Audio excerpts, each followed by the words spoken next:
Hello दोस्तों, bookie Vicky में आपका स्वागत है।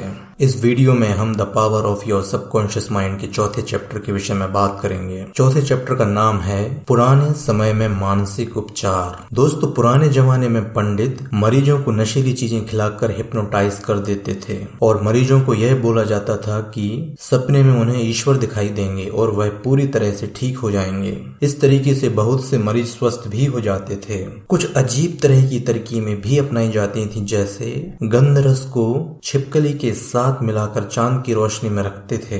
इसके बाद वह देवी की प्रार्थना करते थे। प्रार्थना करने के बाद वह अपना बनाया काढ़ा पीकर सो जाते थे। अगर उनका विश्वास पक्का हो तो उन्हें सपने में देवी दिखाई देती थीं। यह सब करने से मरीज स्वस्थ भी हो जाते थे। दोस्तों, ये लोग पंडित या छिपकली की वजह से ठीक नहीं हुए, बल्कि इनके सबकॉन्शियस माइंड ने कमाल दिखाया और ठीक हो गए। इनका विश्वास पक्का था। इनके विश्वास ने सबकॉन्शियस माइंड को काम पर लगाया और ये बिल्कुल ठीक हो गए। दोस्तों, जब भी आप कुछ पाना चाहते हैं तो उसे इस तरह अपने दिमाग में उतारिए मानो वह चीज आपकी हो चुकी है।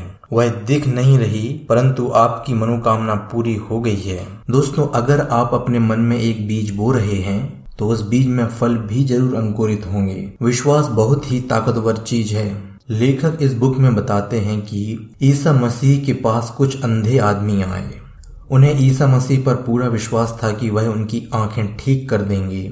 ईसा मसीह ने उन अंधों की आंखों पर अपना हाथ रखकर कहा कि तुम्हारा विश्वास तुम्हें ठीक कर रहा है। कोई इंसान कितना विश्वास करता है कितना नहीं, ये उसकी खुद की मर्जी होती है। ईसा मसीह का विश्वास, अंधे आदमियों का विश्वास और उनके सबकॉन्शियस माइंड की ताकत ने इन लोगों की आंखें ठीक कर दी। दोस्तों, लेखक आगे बताते हैं कि कुछ लोग बुद्ध की मूर्ति के पैरों में चढ़ावा चढ़ा रहे थे। पैसे, फल, चावल और संतरे चढ़ाए जा रहे थे। कुछ लोग मोमबत्ती जला रहे थे तो कुछ लोग अगरबत्ती भी जला रहे थे और मन्नत भी मांग रहे थे।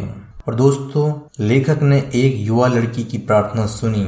वह बुद्ध को अपनी आवाज लौटाने के लिए धन्यवाद दे रही थी। उसकी आवाज चली गई थी, लेकिन बुद्ध के यहाँ आने के बाद आवाज लौट आई। उसके मन में आस्था थी कि बुद्ध उसकी आवाज को जरूर लौटा देंगे। उसका विश्वास मजबूत था और उसके सबकॉन्शियस माइंड की शक्ति ने उसे ठीक भी कर दिया। आगे लेखक इस बुक में बताते हैं कि उनके एक रिश्तेदार को टीबी हो गई थी। उनके फेफड़े बुरी तरह से खराब हो चुके थे। उनके बेटे ने अपने पिता को ठीक करने का फैसला लिया। वह एक मशहूर सन्यासी से मिला जिनके पास एक ट्रू क्रॉस था जो अंगूठी में जड़ा हुआ था। उस अंगूठी को छूने मात्र से रोगी ठीक हो रहे थे। जब बेटे ने यह सुना तो सन्यासी को अपने पिता की बीमारी के बारे में बताया और सन्यासी से वह अंगूठी अपने घर ले आया। जब बेटे ने अपने पिता को वह अंगूठी दिखाई तो उन्होंने उसके हाथ से अंगूठी छीन ली और अपने सीने से लगा ली। मन ही मन प्रार्थना की और सो गए। सबकॉन्शियस माइंड ने उनकी प्रार्थना स्वीकार कर ली और सुबह तक वो बिल्कुल ठीक हो गए। उस लड़के ने अपने पिता से झूठ बोला था। वह कभी किसी सन्यासी से नहीं मिला था। उसके पिता को कभी सच का पता ही नहीं चल पाया। पता चलता तो शायद फिर से बीमार पड़ जाते। दोस्तों, अभी तक हम दो बातें समझ चुके हैं कि हमारे दिमाग के दो पहलू हैं, कॉन्शियस और सबकॉन्शियस माइंड।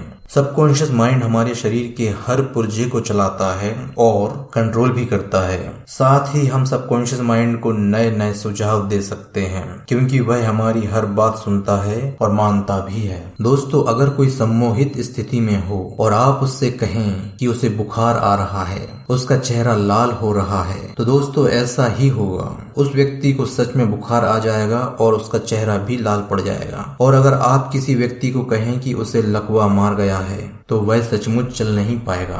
दोस्तों, इसका मतलब यह हुआ कि अगर बीमारी सबकॉन्शियस माइंड से जुड़ी हुई है तो हमारे सबकॉन्शियस माइंड से ठीक भी हो सकती है। प्रकृति हमेशा जीवन संभालने की कोशिश करती है। दोस्तों, चाहे कोई डॉक्टर हो, पंडित हो या कोई साइकोलॉजिस्ट हो, सब एक ही तरीके से बीमारी का इलाज कर रहे हैं और वह है आपका सबकॉन्शियस माइंड। आपका विश्वास आपके सबकॉन्शियस माइंड की गति को धीमा या तेज भी करता है। दोस्तों, आगे इस बुक में लेखक बताते हैं कि फ्रांस के एक प्रोफेसर थे जिसका नाम था हिप्पोलाइट बर्नहीम। बर्नहीम के पास एक आदमी आया जिसकी जीभ को लकवा मार गया था। हर तरीके से इलाज करवाया लेकिन कोई फायदा नहीं हुआ। फिर एक दिन उस आदमी के डॉक्टर ने उसे बताया कि उसे एक यंत्र मिल गया है जिससे वह बिल्कुल ठीक हो जाएगा।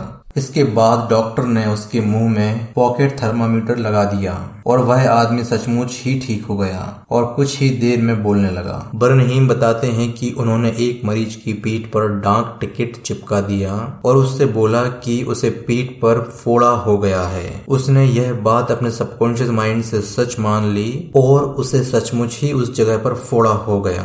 दोस्तों, अगर हम किसी झूठी बात को भी अपने सबकॉन्शियस माइंड में बिठा देते हैं तो हमारा सबकॉन्शियस माइंड उसे सच मान लेता है और उसे पूरा भी करता है। लेखक बताते हैं कि एक बार एक डॉक्टर ने मरीज को हिप्नोटाइज करके उसके हाथ पर एक औजार की मदद से उसका नाम लिख दिया। फिर उस डॉक्टर ने उस मरीज से कहा कि आज दोपहर 4 बजे तुम सो जाओगे। मेरी खींची लाइनों पर तुम्हारे हाथ से खून निकलेगा जिससे तुम्हारा नाम हाथ पर उभर आएगा।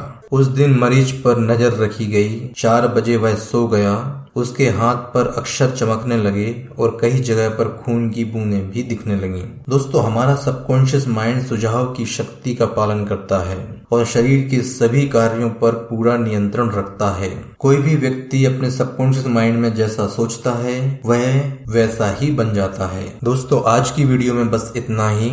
हमें उम्मीद है आपको ये वीडियो पसंद आई होगी और आपको अपने कॉन्शियस माइंड और सबकॉन्शियस माइंड के बारे में और अधिक जानकारी मिली होगी। मिलते हैं दूसरी वीडियो में। Thank you.